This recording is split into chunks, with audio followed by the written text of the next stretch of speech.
सवेरे सवेरे उठ शरीर से न्यारा होने की ड्रिल करने की, पुरानी दुनिया पुराना चोला कुछ भी याद ना आए, सब कुछ भूला हुआ हो ऐसा अभ्यास पक्का करने की, संगम युग पर पाप आत्माओं से लेन देन नहीं करने की, कर्मों का हिसाब किताब खुशी खुशी से चुकतू करने की, बाप पर न्यौछावर कर फिर ट्रस्टी बन सब कुछ संभालने की, निर्बंधन बनाने वाले कल्याणकारी परमपिता परमात्मा की हम आत्माओं के लिए आज की मुरली से शिक्षण। महसूसता की शक्ति अर्थात रियलाइजेशन पावर बहुत ज़रूरी है स्व परिवर्तन के लिए। जो इस विधि से परिवर्तन करते हैं वे ही तीव्र पुरुषार्थी होने का वरदान प्राप्त करते हैं। समझ देते हैं वरदाता परमात्मा कि कोई भी परिवर्तन सहज हो जाता है अगर हमारे में महसूसता की शक्ति हो। महसूसता शक्ति है जो परिवर्तन करने में मददगार बनती है। एहसास होना ज़रूरी है, तभी सही मार्ग पर सहज चल सकते हैं। जब तक महसूस नहीं करते कि हम सब खुद ही देह अभिमान में के वश होकर गिरती कला में चले जाते हैं और अब आत्म अभिमानी होकर चढ़ती कला में जा सकते हैं, तब तक अनुभूति नहीं होती है। अनुभूति ही तो ब्राह्मण जीवन की विशेषता है। जब तक हम अनुभूति नहीं करते हैं तब तक विशेषता का फाउंडेशन मजबूत नहीं होता और तब तक उमंग उत्साह भी नहीं आता।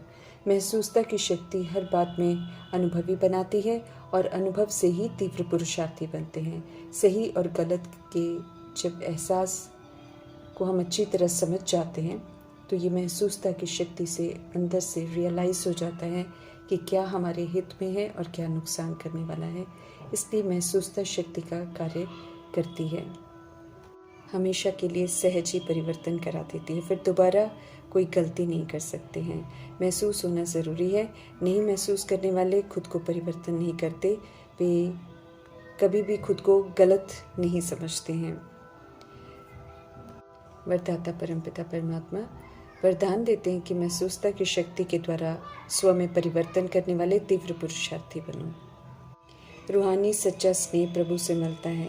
संगम युग है, इसमें जो प्रभु से मिलता है उसे स्वीकार कर खुद को भरपूर करना है और फिर सभी प्रति उसे व्यवहार में लाना है, अर्थात स्वरूप को साकार में इमर्ज करना है। ब्रह्मा बाप समान बनना है। सभी प्रति प्रैक्टिकल व्यवहार में स्नेही बनने का सबूत देना है। हर आत्मा परमात्मा का बच्चा है और सभी को वर्षा लेने का हक है। इसलिए जो इस समय गृहस्थ व्यवहार में हैं उन्हें भी प्रभु कहते हैं कि जहाँ भी हो वहीं रहते हुए पारलौकिक बाप से पूरा वर्षा लेने का हक लो। अगर लेना है तो विधि है कि अपना सब कुछ एक्सचेंज कर दो, अर्थात जिसको भी मेरा मेरा कहते हो वो सब एक्सचेंज कर दो, उसे तेरा में परिवर्तन कर दो, अर्थात मेरे को तेरा कर दो और फिर प्रभु की अमानत समझकर ट्रस्टी बन, सेवाधारी बन, श्रीमत प्रमाण व्यवहार में आओ। ये सत्य बाप से सच्चा और बहुत बड़ा व्यापार है। इसमें फिर कभी कोई खयानत नहीं करनी है। ड्रामा का स्पष्ट ज्ञान देकर मीठे परमात्मा हम आत्माओं को अनेक क्यों, क्या, कैसे, ऐसे वैसे के प्रश्नों से मुक्त कर देते हैं। परदोष की बीमारी से मुक्त कर देते हैं। कर्मों की गुह्य गति अपने ही बनाए हुए कर्मा के हिसाब किताब से परिचित कराकर त्रिकालदर्शी बनाकर बिल्कुल शांत कर देते हैं। साक्षी दृष्टा होकर कैसे हर्षित रहते हुए सब हिसाब किताब सेटल करने हैं उसकी विधि बताते हैं। ऐसे में जब शरीर में कोई भी बीमारी आती है तो ड्रामा का ज्ञान हमारी बहुत मदद करता है। ड्रामा हम सब खुद ही बनाते हैं, फिर वो हूबहू रिपीट होता है। कर्मों के पाठ अनुसार हम किसी के साथ रहते हैं, पाठ खत्म, शरीर छोड़ दूसरा हिसाब चुकत करने के लिए दूसरी जगह चले जाते हैं। आत्मा जो पाठ बजाती है वो मरती नहीं, शरीर विनाशी है, वो खत्म हो जाता है तो आत्मा उसे छोड़ देती है। इसलिए रोने पीटने की ज़रूरत नहीं है। मीठे परमात्मा कहते हैं रोने से कोई वापस आएगा नहीं। कर्मों के हिसाब चुकत होने ही हैं, अपने बनाए हुए हैं, इसलिए कोई शिकवा शिकायत नहीं करनी है। श्रीमत प्रमाण चुकत कर लेंगे तो 21 जन्मों का सुख मिलना है। अथाह है, उसकी भेंट में जो दुख मिलता है वो अनुभव नहीं होता है। जब सत्य ज्ञान की समझ नहीं होती है तब कुछ होता है तो तड़पते हैं, अनेक तरह के प्रश्नों से घिर जाते हैं, अपनी जिम्मेवारी को फिर नहीं समझते हैं। समझ मिलती है कि जिनको अपना शरीर नहीं है वो भगवान है। सुप्रीम रूह का नाम शिव है, ज्योति बिंदु हैं, सदा ही जागती ज्योत हैं, परम धाम में रहते हैं, अकाल मूर्त हैं। सृष्टि रूपी ड्रामा में भी आकर परकाया का आधार लेते हैं, वो भी उनका जो कभी सतो प्रधान आत्मा थी, अभी नंबर 1 भगत बन भक्ति पूरी कर चुके होते हैं। इशारा मिलने से पूरा मर्जीवा बन जाते हैं, मेरे को तेरे में परिवर्तन कर पूरा एक्सचेंज कर लेते हैं। तब उनके मुख का आधार लेकर हम आत्माओं को सत्य से परिचित कराते हैं परमात्मा। मनुष्य इस समय देह अभिमान में है, सहज सत्य को स्वीकार नहीं करते हैं, इसलिए सत्य परमात्मा को स्पष्ट करना पड़ता है। सभी आत्माओं को परमात्मा का सत्य जानना जरूरी है, तभी सभी आत्माओं की बुद्धि सत्य में एकाग्र होगी, तभी सबको गति सदगति का वर्षा मिलेगा। हम आत्माएं शरीर लेकर बहुत जन्मों से पाठ बजाते हुए आए हैं, इसलिए खुद को शरीर समझ बैठे हैं और शरीर से अटैचमेंट हो गई है। हम आत्माओं को भी बार बार समझ देते हैं कि अब अपने को आत्मा समझो। हमें रियलाइज़ करना है कि हम आत्मा पाठ बजाते हैं, मैं आत्मा सुनती हूँ, मैं आत्मा बोलती हूँ, मैं आत्मा कर्म करती हूँ, मैं आत्मा संस्कार ले जाती हूँ, मैं आत्मा ही अच्छे बुरे कर्म का फल भोगती हूँ शरीर में रहते हुए। सत्य परमात्मा हर बात मुझ आत्मा को सुना रहे हैं, ऐसे अटेंशन से उनकी हर बात सुननी है, फिर उसी प्रमाण चलना भी है।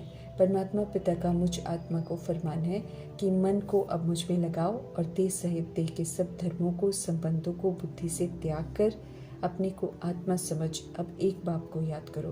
परमात्मा पिता जन्म मरण रहित हैं, उनका जन्म लौकिक विधि से नहीं होता है, अलौकिक है। दुनिया में ये मान्यता है कि भगवान ये पूज्य बनते हैं और भगवान ये पुजारी बनते हैं। भगवान टिक्कर भीतर सब में है।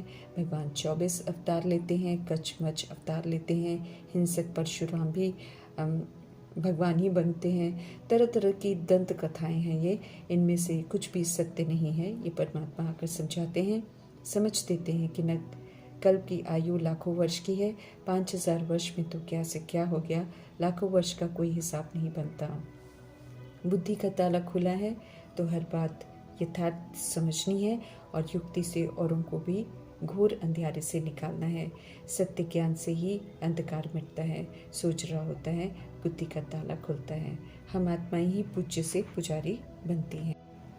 समझ मिलती है तो पुजारीपन से हम सब मुक्त होते हैं और पूज्य बनने का पुरुषार्थ करते हैं। आसुरी गुणों को छोड़ना और दैवी गुणों को धारण करने की समझ अभी मिलती है। श्रीमत पर चलने से स्वर्ग के मालिक बनते हैं।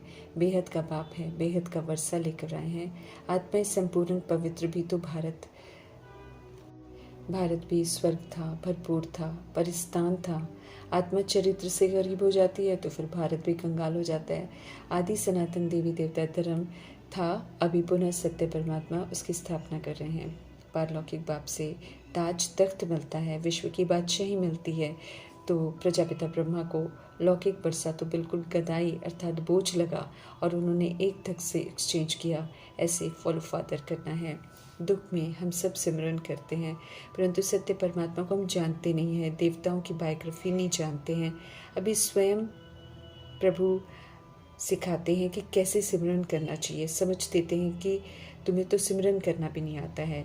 समझ देते हैं कि अपने को आत्मा समझो और पारलौकिक पाप को याद करो तो पाप कट जाएंगे, सुख भी पाएंगे, कलह कलेश भी सारे मिट जाएंगे, शरीर के दुख सारे मिट जाएंगे, आत्मा और शरीर दोनों पवित्र बन जाएंगे।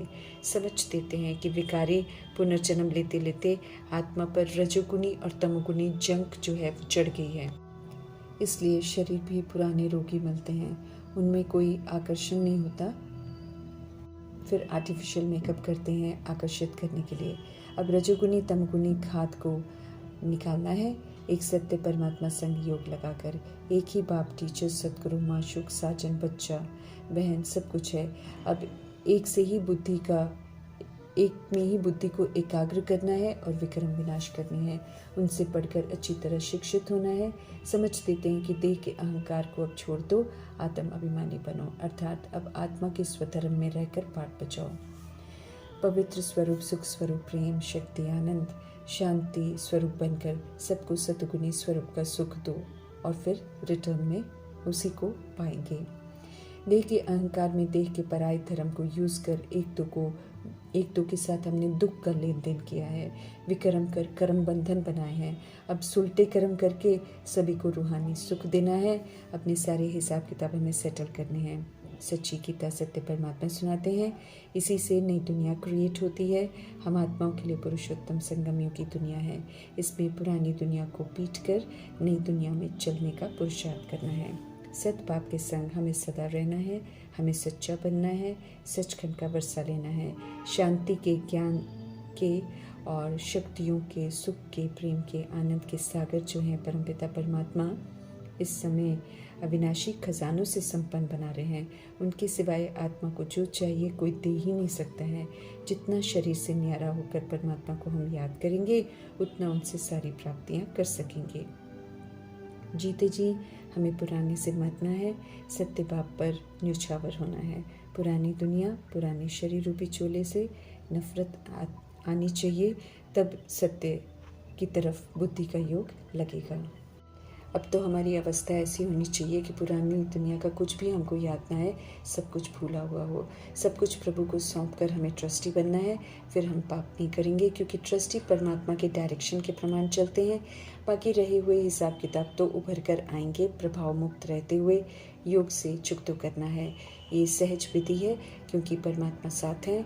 रहे हुए हिसाब किताब सेटल हमें ज़रूर करने हैं। इसलिए अगर योग बल से नहीं चुकतो होता है तो फिर सज़ाओं के द्वारा चुकतो करना पड़ेगा। सज़ाएं फिर बहुत कड़ी होंगी। सज़ाओं से अच्छा है कि हम बीमारी से सारा कुछ चुकतो करें। ज्ञान से संपन्न बनना है, फिर बीमारी देखकर हम परेशान नहीं होंगे। अनेकों को छोड़कर अब एक सद्गुरु कल्याणकारी परमपिता परमात्मा को याद करना है। अपने को आत्मा समझ एक बाप को याद करेंगे तो कोई भी तूफान अपना प्रभाव हम पर नहीं डालेंगे, उन्हें हम सहज ही पार कर लेंगे। पुरानी दुनिया का विनाश होना है, राजधानी भी स्थापन होती रहती है, तो स्थापना प्रति पूरा अटेंशन देना है, अर्थात दैवी गुण धारण कर सतयुगी बनना है। दैवी गुणों का सहयोग और सुख सभी को देते हुए जमा का खाता जो है वो जमा करना है। स्थापना के कार्य में तत्पर रहना है। जो विनाश होना है उसको नहीं देखना है, और तभी हम ऊंची मंजिल को प्राप्त कर सकेंगे। हम आत्माओं को सही शिक्षा देने वाले हेवनली गॉडफादर का धन्यवाद करते हुए